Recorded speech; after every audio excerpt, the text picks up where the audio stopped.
She built a luxury life online. But when the lights went out, the truth stepped into the live stream. A village girl renamed herself. Borrowed heels, borrowed dreams. And one question destroyed everything. Watch to the end to see how it unfolded. And please don't forget to like and subscribe and comment where you are watching this from. The village of Ayatoro in Oyo State smelled of dust, wood smoke, and roasted corn. Adarunk learned early that hunger did not wait for morning. It pinched her stomach awake and reminded her that sleep was a luxury for people whose kitchens were never full. Her mother, Mama Ronk, balanced a shallow metal tray of corn on her head with the grace of someone who had done it for decades. The kernels popped softly as they roasted over charcoal, releasing a scent that made passers-by slow down even when they had no money. Adarunk walked beside her, barefoot most days, fanning the charcoal and calling out prices in a thin but determined voice. Hot corn. Sweet corn. Buy and eat before hunger eats you, she shouted, repeating the same line her mother had used since before she was born. They earned just enough to survive. Some days, it was enough to buy gari and soup ingredients. Other days, it barely covered kerosene. When rain came, business died completely, and they would sit under a leaking zinc roof, counting coins and pretending not to notice how small the pile was. Adarunk dreamed loudly. She dreamed while hawking corn, while washing plates at a neighbor's buka, while lying on the hard mat they shared at night. She dreamed of soft beds, cold rooms, shiny shoes, and a life where hunger was only a memory you laughed about later. Her escape came through a cracked smartphone someone discarded at the market. The screen flickered, and the battery barely lasted an hour, but inside it was another world. Lagos shimmered on that phone, women with flawless skin, men in designer clothes, hotels with chandeliers, brunch plates arranged like art. Adarunk watched, mesmerized. These people don't look hungry, she whispered to herself. At 17, she decided hunger would not define her forever. She saved for months, hiding small notes inside a plastic container buried under her mat. When she finally left for Lagos, Mama Ronk cried quietly, pressing dried corn into her daughter's bag as if it were protection. Remember where you come from, her mother said. And don't let shame kill you faster than hunger. Adarunk nodded, though she did not yet understand the weight of those words. Lagos swallowed her whole. The noise alone felt violent. Danfo conductors shouted, engines screamed, people moved with urgency she had never seen. She slept her first week on the floor of a distant cousin's one-room apartment, surrounded by bodies and heat. Hunger followed her, but now it wore a different face, one that whispered failure instead of poverty. One night, scrolling through Instagram again, she made a decision that felt like rebirth. She changed her name. Adarunk became Roni Blaze. The name sounded expensive, powerful, unhungry. She deleted old photos. She borrowed a wig. She learned angles that hid cracked walls and exposed only smooth skin and confidence. She posed in borrowed clothes, tagging luxury locations she had never stepped into. Filters erased the dust from her past, softened her scars, and replaced reality with aspiration. Roni Blaze was born online. And slowly, the world began to believe her. Lagos rewards illusion quickly. Within months, Roni Blaze had a following. At first it was small. Likes from strangers, comments filled with fire emojis, and goals. Each notification felt like a meal. Validation fed her in ways food never had. She learned survival tricks that were never written down. She befriended salon owners who let her sleep on the tiled floor after closing. She borrowed heels from girls who believed proximity to fame would bless them too. She took pictures inside hotel lobbies, timing her shots before security noticed she wasn't a guest. Confidence is everything, she told herself, repeating it like a prayer. Sometimes hunger hit her so hard it blurred her vision. On those days, she drank sachet water and scrolled through her own photos, convincing herself it was temporary. That success was already hers. She just had to hold the image steady long enough for reality to catch up. Brands began to notice. Small ones at first, hair creams, thrift stores, waist trainers. Payment came late, sometimes not at all, but Roni smiled in every post like she was already rich. She reinvested everything into looking wealthy.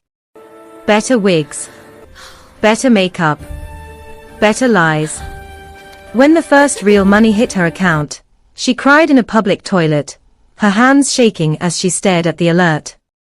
It wasn't millions, but it was proof. Proof that hunger could be outrun, at least online. She moved her bags from salon to salon, from friend to friend. She avoided questions about where she lived, laughing them off. "I'm always on the move," she'd say. That's influencer life. In truth, she lived nowhere. Her life fit into 2 nylon bags and a handbag she never let go of. At night, when Lagos quieted just a little, doubt crept in. What if it all collapsed? What if someone pulled the filter off too fast? She ignored the fear, posting another picture, chasing another brand deal. Then came the invitation. A popular influencer. One whose apartment alone had over 1 million followers, invited Roni Blaze for a live vlog. Luxury content. Girl talk. Success stories. The kind of exposure Roni had been praying for. She borrowed new heels. They pinched her feet, but pain felt familiar. She practiced her smile in a cracked mirror, rehearsing answers to questions she hoped would never be asked. This was it, she told herself. This was the door. The apartment was everything Instagram promised. Glass walls, soft lighting, furniture that looked like it should never be sat on. Roni Blaze stepped inside carefully, afraid to leave fingerprints on anything. The live stream started almost immediately. "Guys, meet Roni Blaze," the host announced. Luxury lifestyle queen. Roni laughed, waving at the camera. Her heart pounded, but her face remained calm. Filters smoothed everything out. The conversation flowed easily at first: brands, consistency, manifestation. Roni spoke confidently, drawing from things she had learned by watching others succeed. The comments poured in. Fire emojis. Praise. New followers. Then it happened. "So Roni," the host said casually, fixing her hair. "Where do you stay in Lagos?" The question was innocent. Normal. Roni's mind went blank. She opened her mouth, but no sound came out. A second passed. Then another. The silence stretched, awkward and loud. Before she could recover, the lights went out. A power outage. The apartment fell into semi-darkness. Generators hummed somewhere else in the building, but not here. The host laughed, grabbing her phone. "Let's step outside while they fix it," she said, "still live." In the corridor, the security guard frowned when he saw Roni's bags tucked neatly near a corner. "Madam," he said loudly, unaware, or uncaring, of the camera. "You again. Please remove your things. This is not sleeping area." Time froze. The host turned slowly. The camera caught everything. The comments exploded. Sleeping area. Wait, what? Roni's chest tightened. Her ears rang. Hunger, shame, fear, all collided at once. The security guard continued, "You can't keep staying here overnight." The live stream didn't stop. Neither did the truth. By morning, Roni Blaze was everywhere. The first clip surfaced as a joke on a small account. A few seconds of her standing in the corridor, her face frozen, the security guard speaking loudly like it was the most normal thing in the world. The caption read, "When you claim luxury, but you sleep in the corridor." Then it spread. The clip was reposted, stitched, and turned into memes. The caption changed with every upload. "Fake it till you break, Lagos exposed, when hunger no be trend, influencer by day, street sleeper by night." Within hours, her name was trending. Not the glamorous Roni Blaze that people loved, but the hungry girl hiding in the shadow of a luxury apartment. Her phone blew up with notifications that weren't praise. The comments were cruel and creative. People who had never met her suddenly knew her life better than she did. One comment read, "She didn't just lie. She built a whole life on lies." Another wrote, "This is what poverty does to you. You can't even be honest." Roni sat on the tiled floor of the salon, where she had slept the night before, holding her phone like it was a hot coal. She watched the stream again, as if repeating it would make it stop. But the more she watched, the more she saw the details she hadn't noticed. Her hands were trembling when the lights went out. Her lips were dry. Her eyes were wide. The host's voice sounded different now. Not friendly. Not warm. Just loud enough for the world to hear. She realized she hadn't been watching the live stream as a viewer. She had been watching it as a prisoner. Her body shook, and she pressed her face into her palms. She wanted to scream. She wanted to run. She wanted to vanish into the ground like a ghost. Instead, she did the only thing she knew how to do. She tried to fix it. She opened Instagram and posted a story. "Guys, I'm okay. It was just a misunderstanding. Please don't believe everything you see." She posted another. "I'm working on a better life. Please don't drag me." She posted again. "I'm still the same Roni Blaze. I'm still winning." But the world was not listening. The world was laughing. The next morning, the salon owner kicked her out. "Your face is bad for business," she said, without emotion. "People are coming here asking about you. I can't have that." Roni stood in the doorway with her 2 nylon bags and the handbag that held her last remaining lies. Her throat tightened. The world seemed too large, too loud. She walked to the nearest bus stop, but even there she felt like a spectacle. People stared. Some whispered. Some laughed. Some looked at her with pity, like she was a broken toy. She tried to swallow the humiliation, but it lodged in her chest like a stone. When she finally found a quiet corner in the market, she sat down and cried again. She cried until her face was wet and her eyes burned. She cried because she was exposed. She cried because she had been foolish enough to believe a filter could protect her. She cried because hunger didn't care about viral fame. And then she remembered something her mother had said before she left. "Don't let shame kill you faster than hunger." Roni wiped her tears. She looked at her phone again. Her followers were dropping. The brands she had been close to working with were now silent. The comments were filled with jokes and mockery. But she noticed something else too. Amid the cruel comments, there were a few that didn't laugh. They were messages from strangers who had once been like her.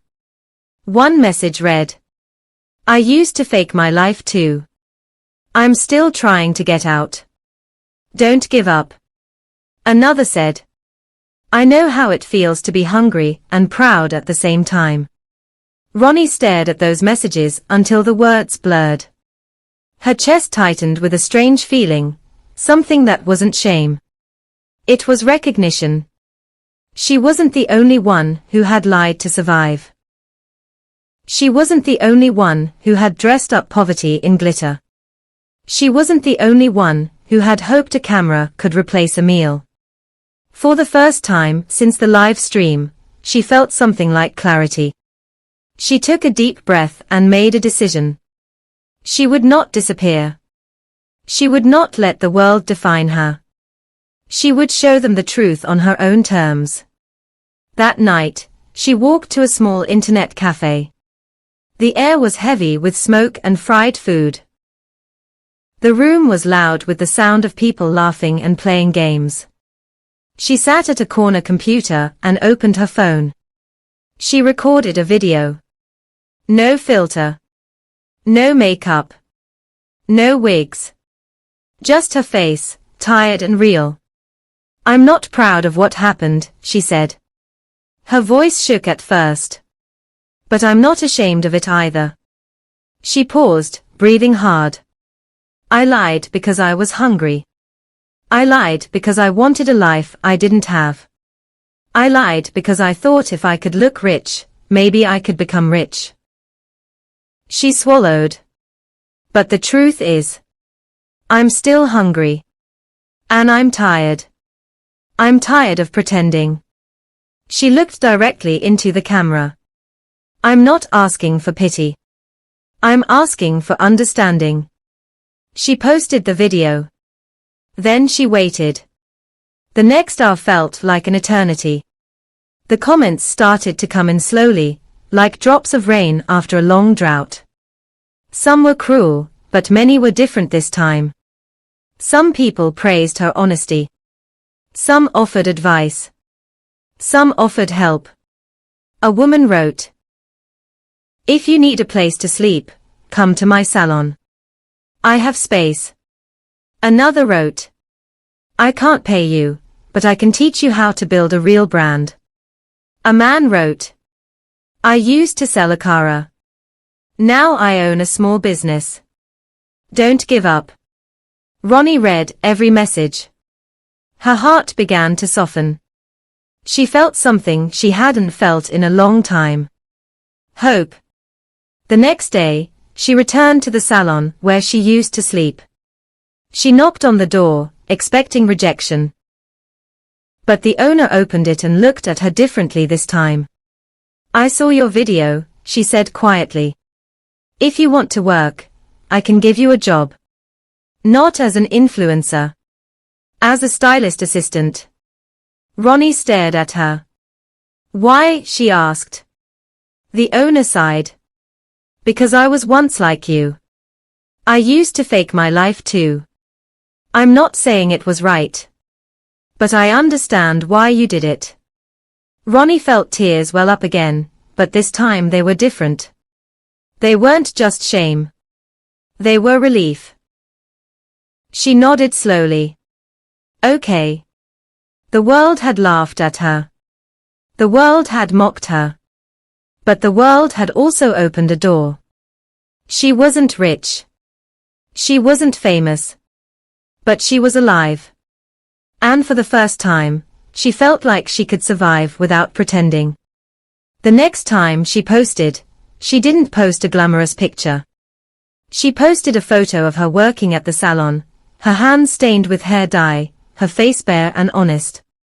She captioned it, "I'm still hungry. But I'm not hiding anymore."